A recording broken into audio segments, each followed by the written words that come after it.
are India.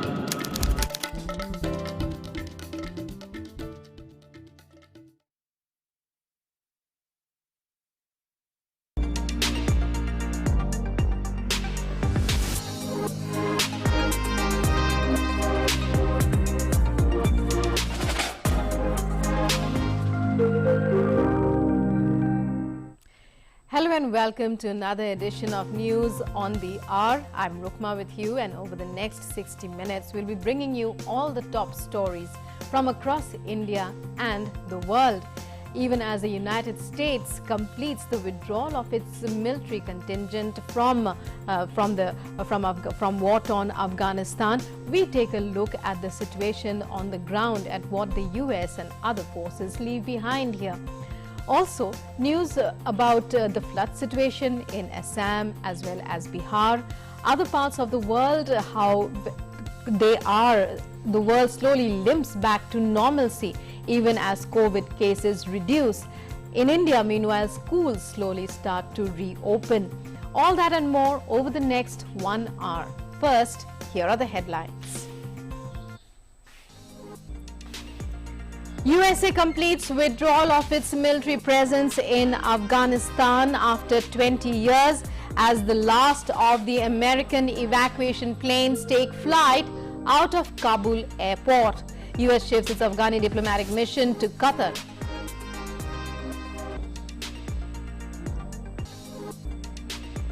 India chairs important UN Security Council meet, passes resolution on Afghanistan, calls for denying use of Afghan territory by terrorists, and pushes for humanitarian rights of Afghans, including Afghan travel abroad.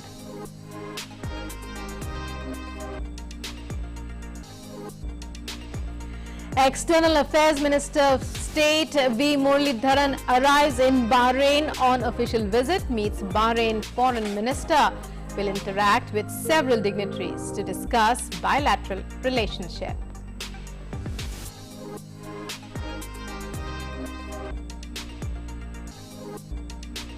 Nine judge designates to take oath as justices of the Supreme Court of India today. The first time that 9 judges will be taking the oath of office at one go. The oath ceremony to be telecast live on DD News and DD India. Paralympians make it a super Monday for India at Tokyo. Bagged 2 world record-breaking golds, 2 silvers, 1 bronze to make it India's best ever haul at the Games with 7 medals in the kitty. Previous best was 4 at Rio.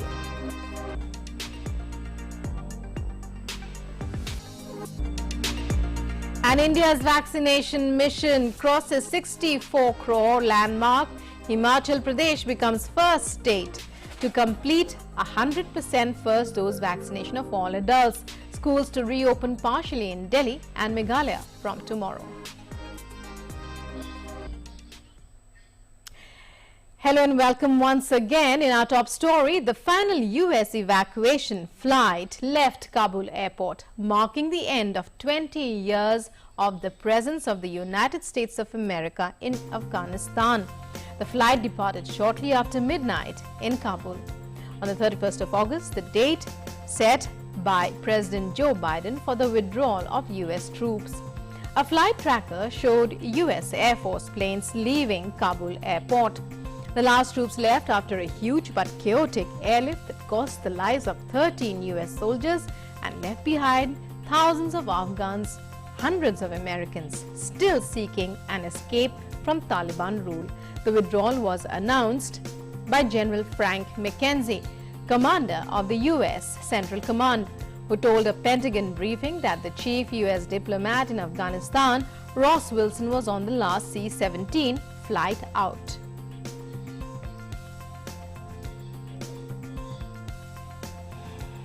Withdrawal from Afghanistan and the end of the military mission to evacuate American citizens, third country nationals, and vulnerable Afghans.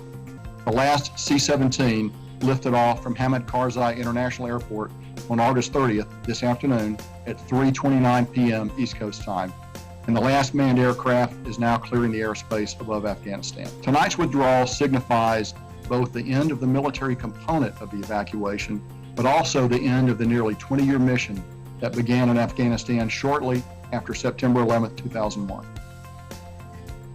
The commander of the U.S. Central Command has said that the final flights did not include some dozens of Americans who could not get to the airport. The United States Army released a photo of Major General Chris Donahue, commander of the 82nd Airborne Division, as he stepped aboard a C-17 transport plane on Monday, making him the last U.S. service member to leave Hamid Karzai International Airport in Kabul in Afghanistan.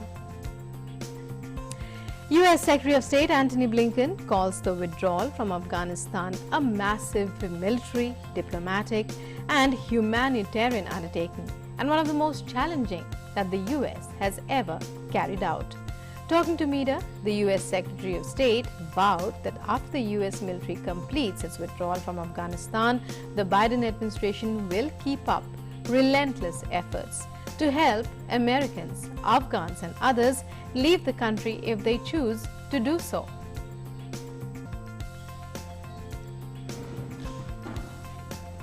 Now, U.S. military flights have ended, and our troops have departed Afghanistan. A new chapter of America's engagement with Afghanistan has begun. We will continue our relentless efforts to help Americans, foreign nationals, and Afghans leave Afghanistan if they choose. We've thus far received confirmation that about 6,000 have been evacuated or otherwise departed. This number will likely continue to grow as our outreach and arrivals continue.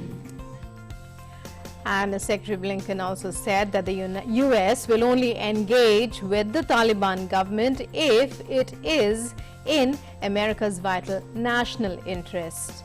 He said Washington will not work with the Taliban on the basis of trust or faith, but on what it does with respect to its commitments for free travel for Afghans, protecting the rights of different groups, including women, and preventing terror groups from gaining a stronghold. We will hold the Taliban to its pledge to let people freely depart Afghanistan. The Taliban is committed to let anyone with proper documents leave the country in a safe and orderly manner. We will stay focused on counterterrorism. The Taliban has made a commitment to prevent terrorist groups from using Afghanistan as a base for external operations that could threaten the United States or our allies, including Al-Qaeda and the Taliban's sworn enemy, ISIS-K. The U.S. Secretary of State said the U.S. has suspended its diplomatic presence in Kabul and transferred its operations to Doha in Qatar.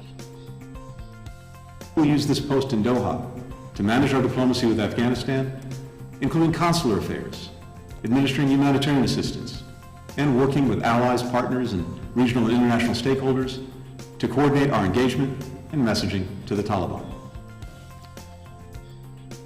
White House Press Secretary Jen Psaki has meanwhile said that some 6,000 Americans have been evacuated from Afghanistan so far. Psaki, in a media briefing, said the Biden administration is still trying to determine how many Americans are left in the country who want to leave ahead of Tuesday's self-imposed deadline to withdraw U.S. troops. The United Nations Security Council has meanwhile, under the current presidency of India, adopted a resolution on the situation in Afghanistan, demanding that the war-torn country not be used to threaten or attack any nation or shelter terrorists. In an emergency meeting, the UN Security Council called on the Taliban to honor its commitments to allow Afghans and foreign nationals to leave the country.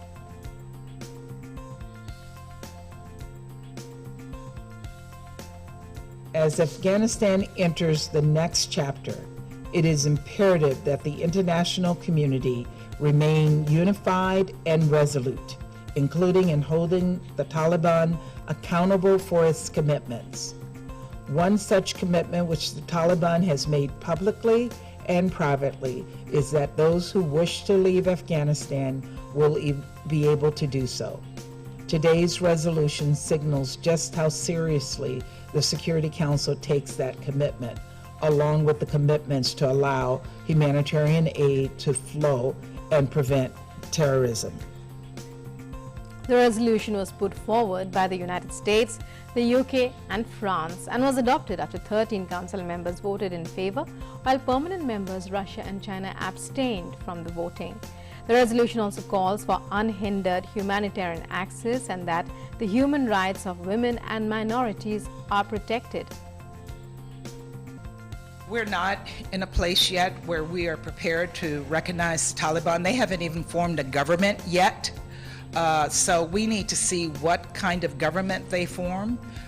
We insist that that government be inclusive and that it allows for the participation of women and that it takes into consideration as it forms itself the rights of all Afghans, including minorities. So we will see what kinds of actions they take before any decisions are made about recognition. And Foreign Secretary Harshvardhan Shringla was chairing the UNSC meet under the Indian presidency in which the resolution on Afghanistan was adopted. Talking to media, Shringla said that the resolution is a very positive development and especially supports women and minorities. This resolution also highlights the importance of upholding human rights, in particular in the case of women, children and minorities. India has always provided a very strong support to minority communities in Afghanistan, in particular the Sikh and Hindu minority communities. And it is an important part of our effort to try and bring those Afghan nationals, including minorities, who want to leave Afghanistan and evacuate them. And I think the resolution in that sense has indicated a need for developing a safe zone for the passage of travelers in and out of Kabul airport, which is indeed a very positive development. The UN Refugee Agency UNHCR appealed on Monday for funding towards a $1.3 billion humanitarian response plan set for use inside Afghanistan. Deputy UN High Commissioner for Refugees Kelly Clements issued the request during a visit to the Jordanian capital, Amman. Clements said that a total of 3.4 million people were internally displaced inside Afghanistan, 120,000 of which in July 2021 alone, placing the humanitarian situation inside the country as a priority. The UNHCR has also issued a response plan for refugee hosting countries for both response and contingency planning of almost $300 million. We are appealing for, as I said, $1.3 billion for the humanitarian response plan. That's for inside Afghanistan. And we just issued a response plan for the refugee hosting countries for both response and contingency planning of almost $300 million. There is a $1.3 billion humanitarian response plan that remains tremendously underfunded. It's only about 40% subscribed. It's everything from water, sanitation, shelter, protection-related requirements that needs support. It's very likely we would like to boost our support and increase our humanitarian assistance, but we need access and we need security. And that is something that we're working very closely with those inside the country to be able to provide. A WHO plane carrying 12.5 metric tons of supplies enough to cover the basic health needs of more than 2 lakh people, as well as provide 3,500 surgical procedures and treat 6,500 trauma patients, landed in Afghanistan. In a press briefing in New York, spokesperson for the UN Secretary General Stefan Dujarric said the plane flew directly to Mazar-e-Sharif. He said this is the first of 3 flights for all to fill urgent shortages in medicine and medical supplies. The UN spokesperson also relayed an FAO warning that food production and agricultural livelihoods are under extreme pressure in Afghanistan. This is the first shipment of medical supplies to land in the country since the Taliban took control. 12.5 metric tons of supplies are enough to cover the basic health needs of more than 200,000 people, as well as provide 3,500 surgical procedures and treat 6,500 trauma patients. They will be immediately delivered to 40 health facilities in 29 provinces across Afghanistan. Our friends in Rome at the UN Food and Agriculture Organization also said that food production and agricultural livelihoods are under extreme pressure in Afghanistan, FAO warned that if we fail to assist the people most impacted by acute drought, large numbers will be forced to abandon their farms and be displaced in certain areas. The UN spokesperson also highlighted the concern expressed by the UN High Commissioner for Refugees, Filippo Grandi. The UN High Commissioner for Refugees, Filippo Grandi, noted that the airlifts out of Kabul will be ending in a matter of days, but that the tragedy that has unfolded will no longer be as visible. It will still be a daily reality for millions of Afghans.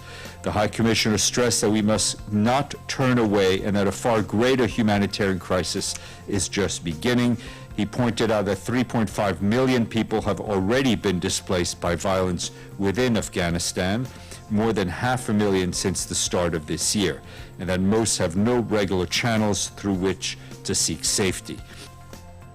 And 9 new judges, including 3 women, will be administered oath of office as judges of the Supreme Court by the Chief Justice of India, N.V. Ramana, today. This is the first time that 9 judges will be taking the oath of office at one go. Swearing-in ceremony will be held in the auditorium of the Apex Court's additional building complex and will be telecast live on DD News and DD India. As well as you can tune in to the live webcast, which will be available on the homepage of the official web portal of the Supreme Court.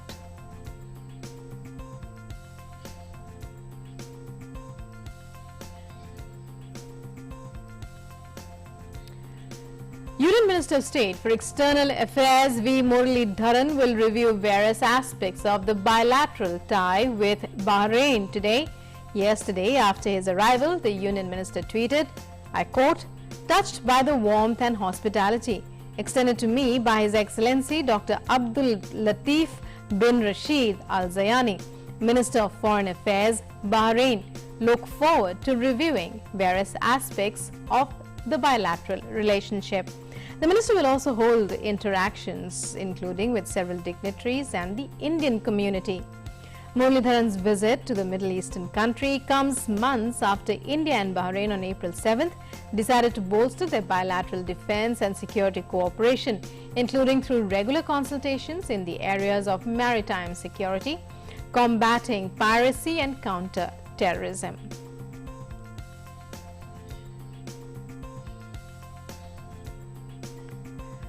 External Affairs Minister Dr. S. Jaishankar met with diplomatic advisor of the UAE, President Anwar Gargash, yesterday to discuss regional concerns of common interest. In his tweet, Dr. Jaishankar said that the two leaders noted the steady progress of the relationship and also discussed regional concerns of common interest.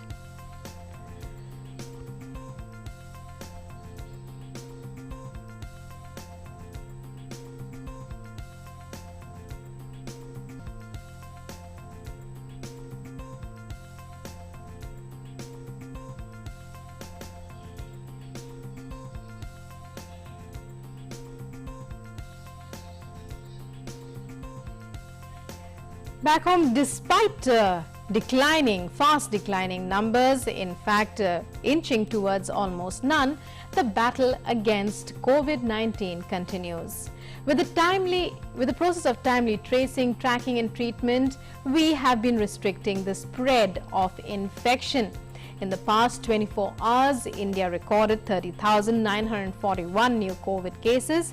The active caseload stands at 3,70,640. Active cases account for 1.13% of total cases. In the past 24 hours, 36,275 patients recovered from the virus. So far, a total of 3,59,59,680 patients have recovered across the nation. The recovery rate is currently 97.53%. The weekly positivity rate remains less than 3% for the past 67 days. That's what it's been and is now at 2.51%. The daily positivity rate is reported as 2.22%.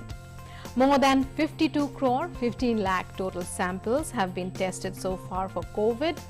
On Monday, 13,94,573 samples were tested. Vaccination against COVID-19 has been stepped up greatly, with more than 64 crore vaccine doses administered under the nationwide vaccination drive. On Monday, 59,62,286 vaccine doses were administered.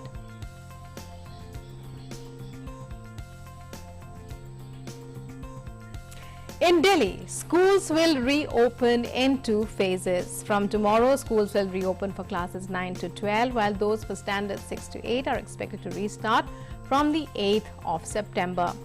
As per guidelines issued by the Delhi Disaster Management Authority (DDMA), a maximum of 50% attendance will be allowed. It will not be compulsory for students of permitted grades to report to schools, and only those with written parental consent will be allowed. Online learning will continue for those who opt out of attending school physically. Further, students, teachers and employees living in containment zones will not be permitted to report to their institutes.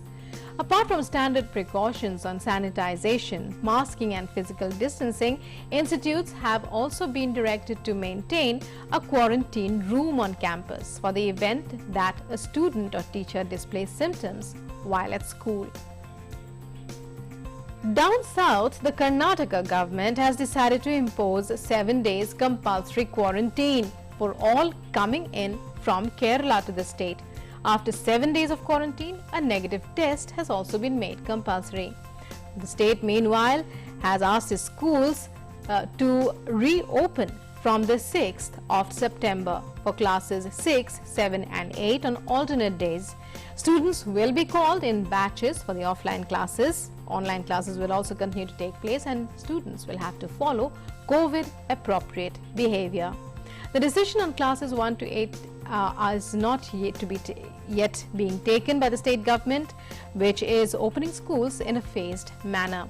In the first phase, schools reopened for classes 9 to 12 only in districts where the positivity rate was less than 2%. Regions or districts that showed a positivity figure higher than 2% were not allowed to reopen for offline classes. Karnataka is following a district-wise approach for the purpose of reopening educational institutions. For the same, concerned ministers and Zilla Parishad heads have been directed to maintain a check on schools and positivity rates and take any action that is necessary for the safety of all. And again, in the northeast, the Meghalaya government will partially reopen the education sector from the 1st of September, tomorrow. The government has said that regular classes will resume for students of 9 to 12 in both rural and urban areas. For 6 to 8, only school visits are permitted in the urban areas, while regular classes are to resume in rural areas.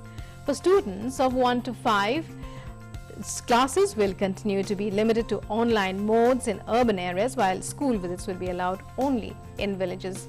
Additionally, all colleges in the state will also reopen from the 1st of September. SOPs to be followed include mandatory face masks for all students and teachers, adequate availability of hand sanitizers and hand washing facilities, and space for isolation should the need arise. Teachers and staff are also encouraged to be vaccinated, and those who are yet to do so are to produce a negative RT-PCR test result every 10 days. Measures have also been put in place to wider sensitization of students about COVID-appropriate behavior.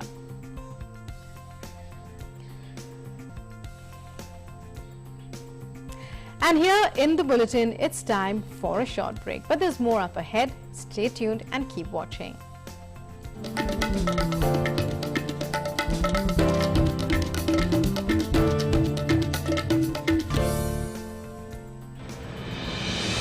With the world's largest COVID vaccination drive, India is leading the way.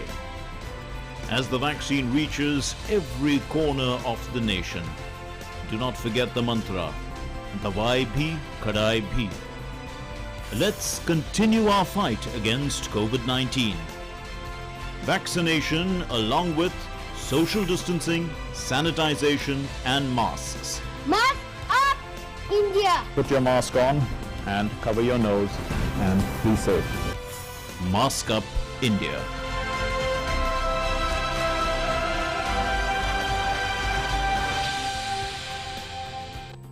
Welcome back after the break. You're watching News on the Hour. And now, let's take a look at the flood situation in the east and the northeast. In Assam, the flood situation is worsening as 21 of 34 districts are reported hit with severe rains affecting nearly 4 lakh people, 3,63,000 to be exact.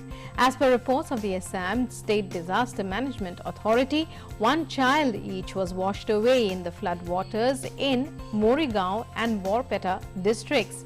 According to officials, over 1,30,000 people were affected in the worst affected Lakhimpur district. The other flood affected districts are Majuli, Darang, Bishwanath, Dhemaji and Sivsagar. Crops worth 30,333 hectares have been destroyed and 950 villages have been affected so far, as per ASDMA officials.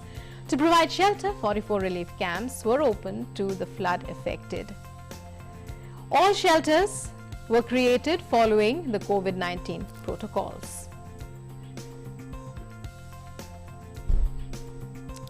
In Bihar too, the flood situation is grim. In fact, it's worsening as major rivers, including the Ganga and Kosi, have crossed the danger level at many points. The water level of the Ganga is on the rise from Buxar to Kahalgaon. Barring Hathida and Kahalgaon, the river is flowing above the danger mark at all places. The increased discharge from Kosi barrage has caused flooding in many areas of Madhubani and Khagaria. Supol and Saharsa districts are also affected due to floods of the Kosi. NDRF team rescued 28 people trapped in the floods of Masan River in Ramnagar in West Champaran last night. The Met Office has predicted light to medium rainfall in the catchment areas of the Ganga, the Gandak and Kosi in the next 24 hours. In the Union Territory of Jammu and Kashmir, Border Security Forces yesterday recovered 10 kgs of suspected heroin in Akhnur sector of Jammu. IG BSF NS Jamwal said that a BSF party, while conducting an area search near the zero line of Akhnur area, found a suspected black-colored rucksack hidden inside some bushes. On being opened, 10 packets of approximately suspected heroin was found inside. He said that the BSF of Jammu was getting information about suspected activities of narcotics smugglers in the area. Accordingly, BSF is keeping a strict vigil and regular area checking in this region.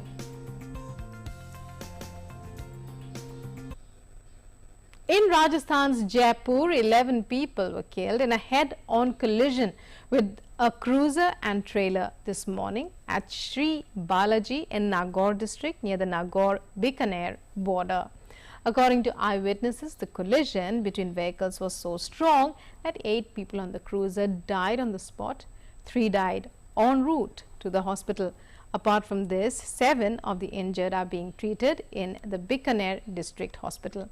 Sri Balaji police has started an investigation into the matter.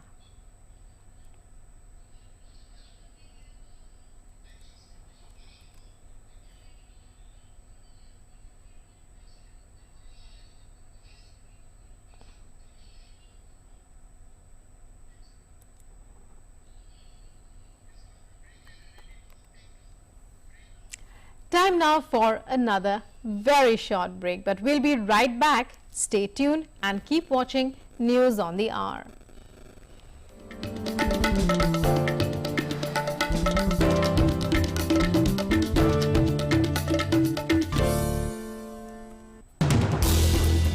As the day unfolds and news and events take shape, we get you complete coverage of every news breaking in, tracking new developments as they happen. Midday Prime English, Monday to Friday, 2 p.m. on DD India.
Namaste land.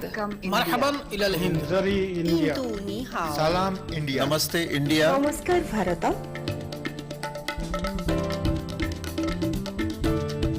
Muy India. Nahnu hunud. India. Ma Hindi hasti. Hindian. Salam Hindustan. We are India.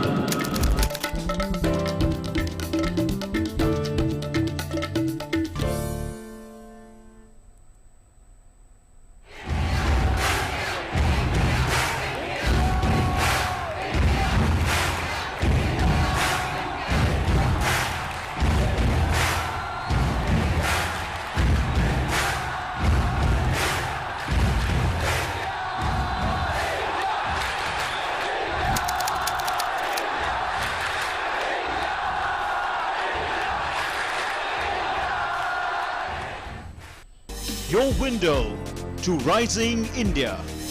India's voice on global platforms.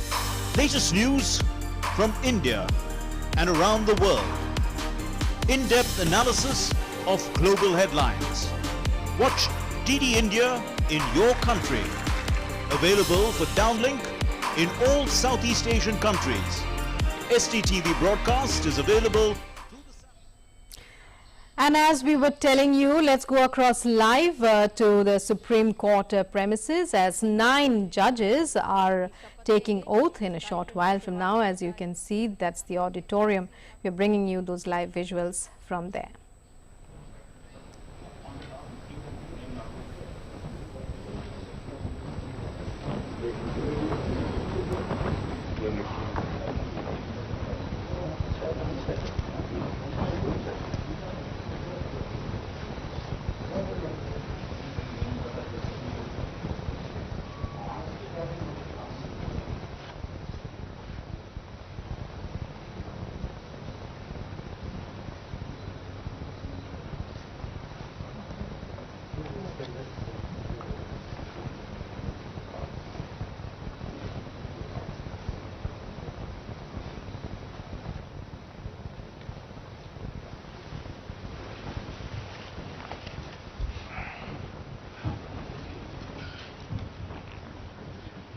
May I have your Lordship's permission to commence the proceedings? Yes. Communication has been received from Honorable the President of India. The communication reads as follows. President, Republic of India, August 26, 2021, 4th Bhadrapada, 1943 Shaka. Order. In pursuance of the provision contained in Clause 6 of Article 124 of the Constitution of India, I, Ramnath Kovind, President of India, do hereby appoint the Chief Justice of India as the person before whom Shri Justice A.S. Oak, Shri Justice Vikram Nath, Shri Justice J.K. Maheshwari, Ms. Justice Hima Kohli, Srimati Justice B.V. Nagaratna, Shri Justice C.T. Ravi Kumar, Shri Justice M.M. Sundaresh, Ms. Justice Bela M. Trivedi, and Shri P.S. Narasimha shall before they enter their respective office as judges of the Supreme Court of India make and subscribe an oath or affirmation according to the form set out for the purpose in the 3rd schedule of the Constitution of India. Signed, President of India. Warrant of appointment of Honorable Shri Justice Abhay Srinivas Oak reads as under. By virtue of the power vested in me by Clause 2 of Article 124 of the Constitution of India, I, Ramnath Kovind, President of India, do hereby appoint Shri Justice Abhay Srinivas Oak, Chief Justice of the Karnataka High Court, to be a judge of the Supreme Court of India with effect from the date he assumes charge of his office. Given at Rashtrapati Bhavan, New Delhi, this 26th day of August in the year 2021, 4th Bhadrapada, 1943 Shaka, in the 72nd year of the Republic of India. Signed, President of India. May I now request Honorable Shri Justice Abhay Srinivas Oak to take oath.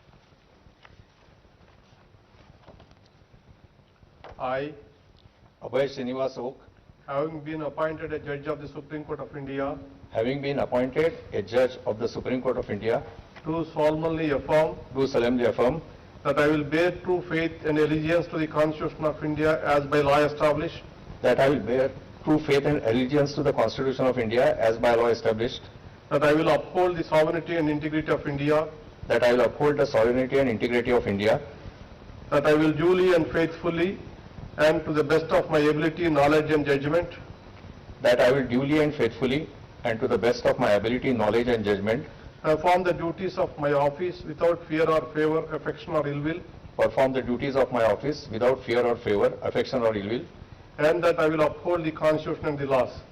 and that I will uphold the Constitution and the laws.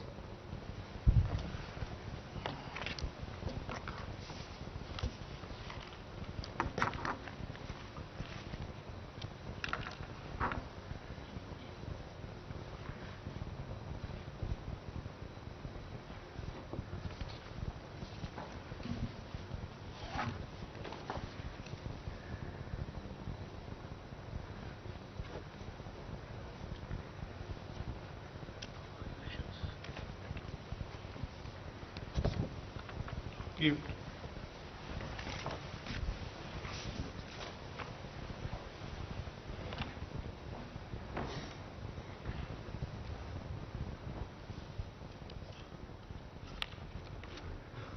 Warrant of appointment of Honorable Sri Justice Vikram Nath reads as under.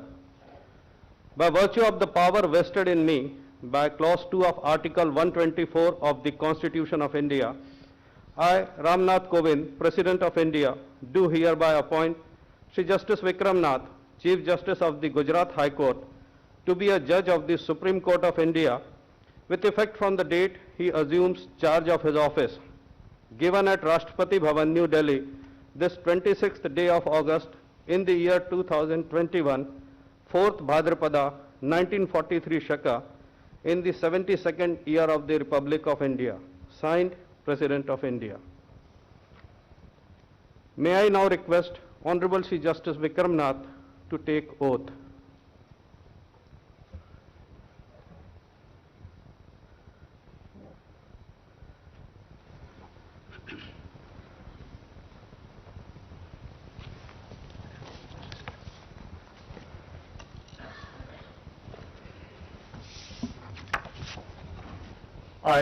I, Vikram Nath, having been appointed a judge of the Supreme Court of India, having been appointed a judge of the Supreme Court of India, do swear in the name of God do swear in the name of God that I will bear true faith and allegiance to the Constitution of India as by law established, that I will bear true faith and allegiance to the Constitution of India as by law established, that I will uphold the sovereignty and integrity of India, that I will uphold the sovereignty and integrity of India, that I will duly and faithfully, to the best of my ability, knowledge and judgment, that I will duly and faithfully and to the best of my ability, knowledge and judgment perform duties of my office without fear or favor, affection or ill will, perform the duties of my office without fear or favor, affection or ill will, and that I will uphold the Constitution and the laws.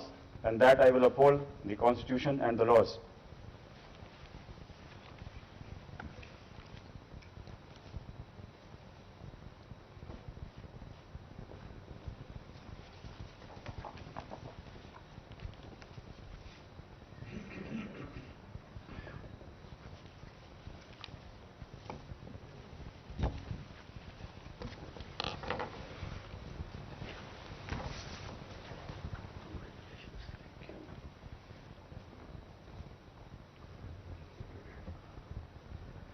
Warrant of appointment of Honorable Sri Justice Jitendra Kumar Maheshwari reads as under. By virtue of the power vested in me by Clause 2 of Article 124 of the Constitution of India, I, Ramnath Kovind, President of India, do hereby appoint Sri Justice Jitendra Kumar Maheshwari, Chief Justice of the Sikkim High Court, to be a judge of the Supreme Court of India with effect from the date he assumes charge of his office, given at Rashtrapati Bhavan, New Delhi, this 26th day of August in the year 2021, 4th Bhadrapada, 1943 Shaka, in the 72nd year of the Republic of India. Signed, President of India. May I now request Honorable Shri Justice Jitendra Kumar Maheshwari to take oath.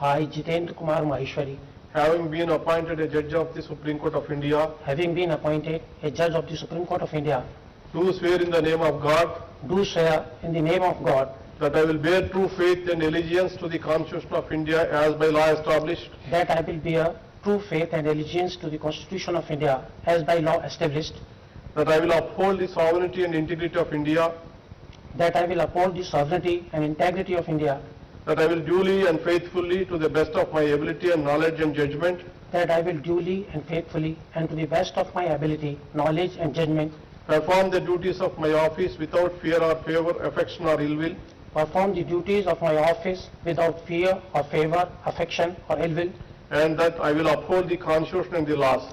and that I will uphold the Constitution and the laws.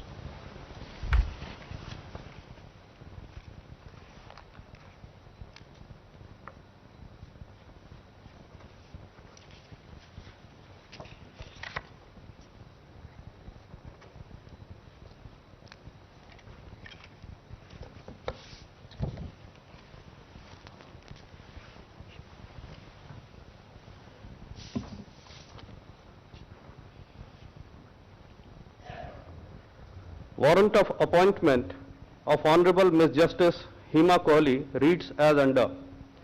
By virtue of the power vested in me by Clause 2 of Article 124 of the Constitution of India, I, Ramnath Kovind, President of India, do hereby appoint Kumari Justice Hema Kohli, Chief Justice of the High Court for the State of Telangana, to be a judge of the Supreme Court of India with effect from the date she assumes charge of her office, given at Rashtrapati Bhavan, New Delhi, this 22nd day of August in the year 2021, 4th Bhadrapada 1943 Shaka, in the 72nd year of the Republic of India. Signed, President of India. May I now request Honorable Ms. Justice Hema Kohli to take oath.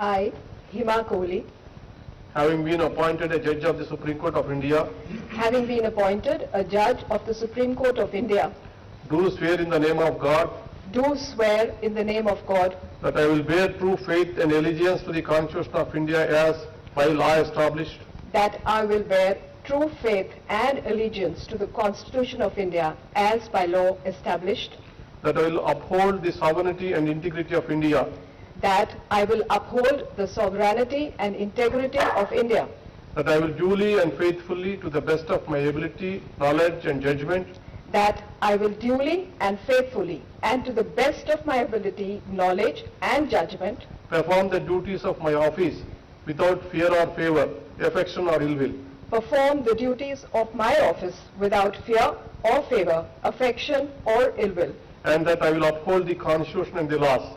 and that I will uphold the Constitution and the laws.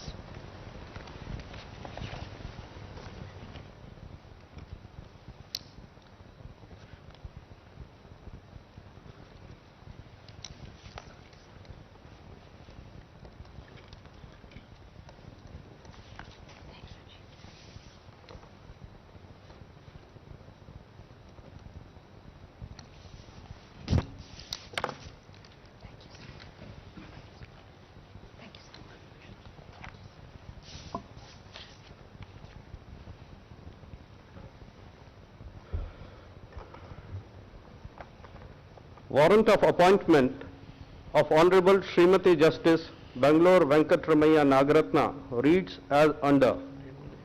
By virtue of the power vested in me by Clause 2 of Article 124 of the Constitution of India. I, Ramnath Kovind, President of India, do hereby appoint Srimati Justice Bangalore Venkatramaiah Nagaratna, Judge of the Karnataka High Court, to be a Judge of the Supreme Court of India, with effect from the date she assumes charge of her office, given at Rashtrapati Bhavan, New Delhi, this 26th day of August in the year 2021, 4th Bhadrapada, 1943 Shaka, in the 72nd year of the Republic of India. Signed, President of India. May I now request Honorable Srimati Justice Bangalore Venkatramaiah Nagaratna to take oath.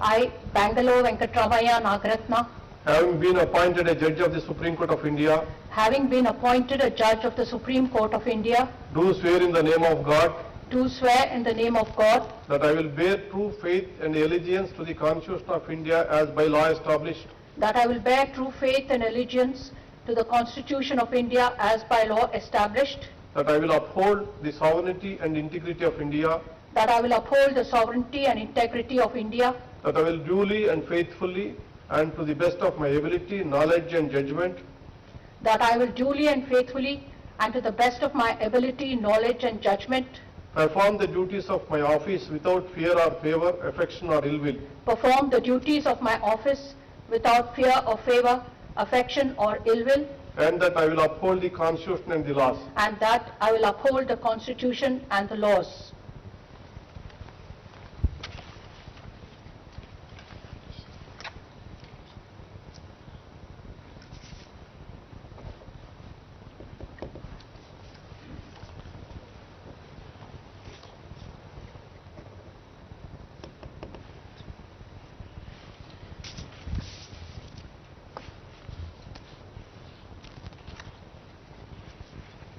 Congratulations. God bless you.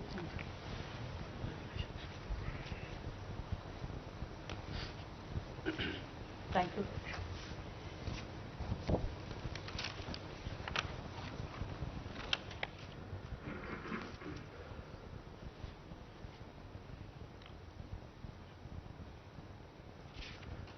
Warrant of appointment of Honorable Shri Justice Chudulail Tevan Ravi Kumar reads as under. By virtue of the power vested in me by Clause 2 of Article 124 of the Constitution of India, I, Ramnath Kovind, President of India, do hereby appoint Shri Justice Chudulail Tevan Ravi Kumar, Judge of the Kerala High Court, to be a Judge of the Supreme Court of India, with effect from the date he assumes charge of his office, given at Rashtrapati Bhavan, New Delhi, this 26th day of August in the year 2021, 4th Bhadrapada, 1943 Shaka, in the 72nd year of the Republic of India. Signed, President of India. May I now request Honorable Shri Justice Chudulail Tevan Ravi Kumar to take oath.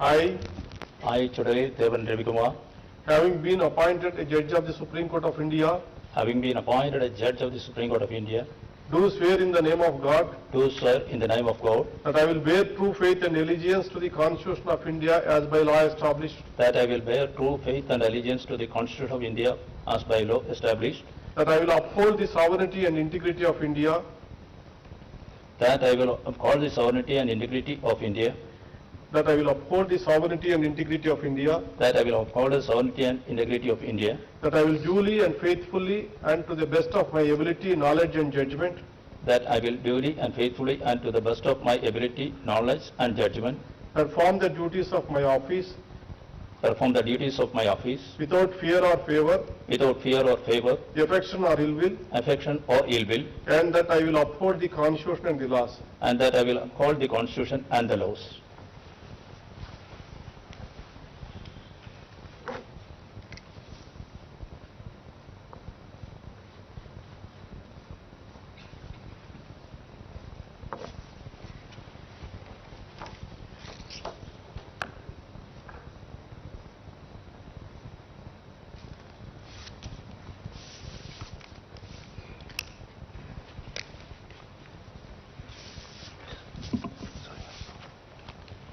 Congratulations, Raj.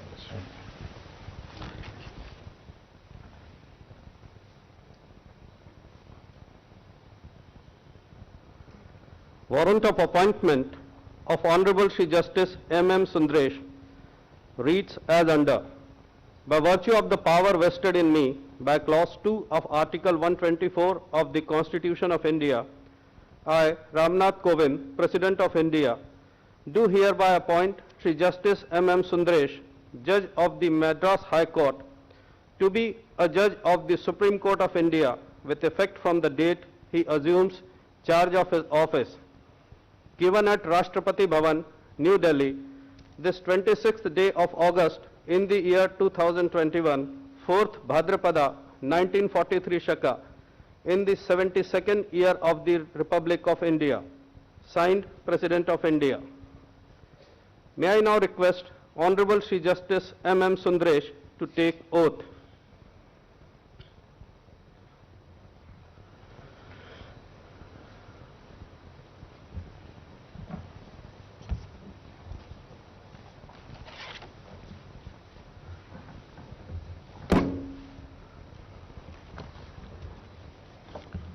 I, M.M. Sundaresh, having been appointed a Judge of the Supreme Court of India, having been appointed as Judge of the Supreme Court of India, do swear in the name of God that I will bear true faith and allegiance to the Constitution of India as by law established, that I will bear true faith and allegiance to the Constitution of India as by law established, that I will uphold the sovereignty and integrity of India, that I will uphold the sovereignty and integrity of India, that I will duly and faithfully, to the best of my ability, knowledge and judgment, that I will duly and faithfully and to the best of my ability, knowledge and judgment, perform the duties of my office without fear or favor, affection or ill will, perform the duties of my office without fear or favor, affection or ill will, and that I will uphold the Constitution and the laws.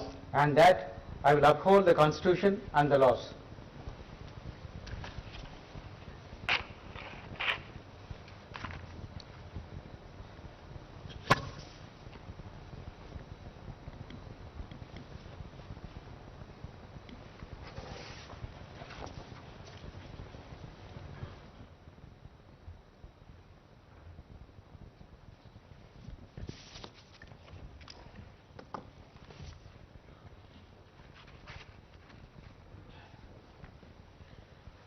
Thank you.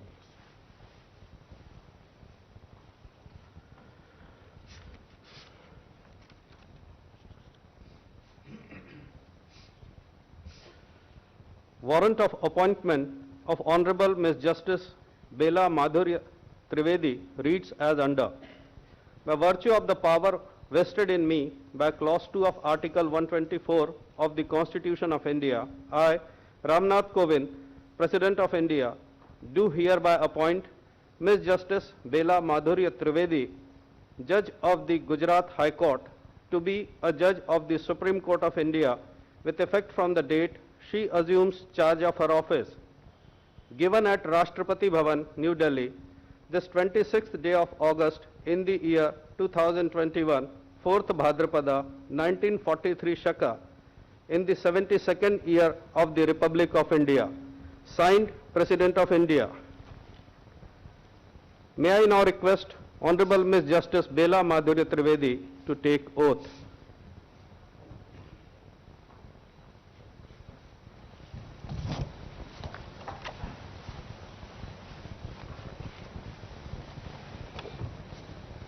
I, Bela Madhurya Trivedi, having been appointed a Judge of the Supreme Court of India, having been appointed a judge of Supreme Court of India, do swear in the name of God do swear in the name of God that I will bear true faith and allegiance to the Constitution of India as by law established, that I will bear true faith and allegiance to the Constitution of India as by law established, that I will uphold the sovereignty and integrity of India, that I will uphold the sovereignty and integrity of India, that I will duly and faithfully to the best of my ability, knowledge and judgment that I will duly and faithfully and to the best of my ability, knowledge and judgment perform the duties of my office without fear or favor, affection or ill will, perform the duties of my office without fear or favor, affection or ill will, and that I will uphold the Constitution and the laws. and that I will uphold the Constitution and the laws.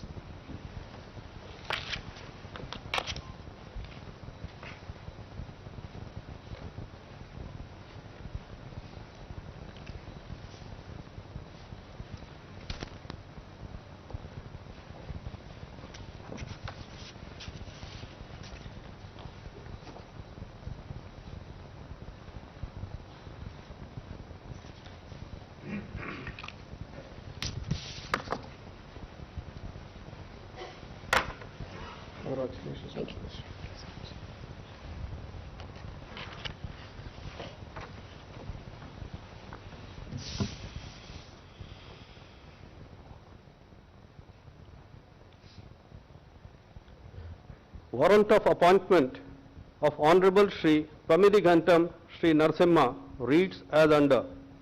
By virtue of the power vested in me by Clause 2 of Article 124 of the Constitution of India, I, Ramnath Kovind, President of India, do hereby appoint Shri Pamidhigantam Shri Narasimha to be a judge of the Supreme Court of India with effect from the date he assumes charge of his office.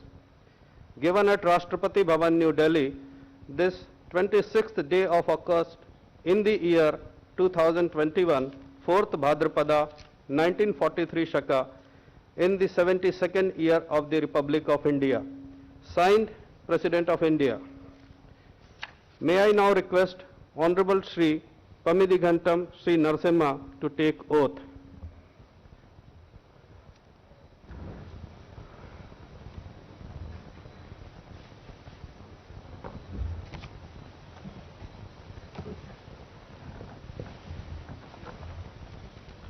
I, Pamidhigantam Shri Narasimha, having been appointed a judge of the Supreme Court of India, having been appointed a judge of the Supreme Court of India, do swear in the name of God do swear in the name of God that I will bear true faith and allegiance to the Constitution of India as by law established, that I will bear true faith and allegiance to the Constitution of India as by law established, that I will uphold the sovereignty and integrity of India, that I will uphold the sovereignty and integrity of India, that I will duly and faithfully to the best of my ability, knowledge and judgment that I will duly and faithfully and to the best of my ability, knowledge and judgment perform the duties of my office without fear or favor, affection or ill will, perform the duties of my office without fear or favor, affection or ill will, and that I will uphold the Constitution and the laws. and that I will uphold the Constitution and the laws.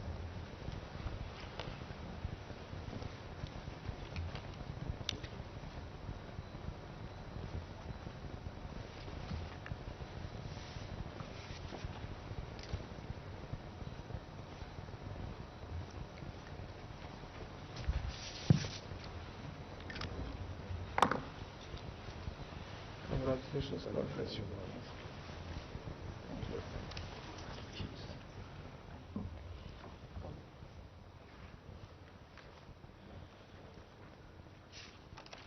May I have your Lordship's permission to conclude the proceedings? Yes.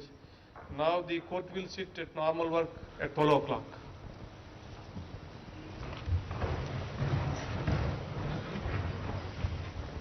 All are requested to remain at their places until honorable judges depart. Kindly maintain the requisite distance during your departure. Thank you.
Welcome back. After, that was a live telecast of the swearing-in ceremony in the premises of the Supreme Court of India.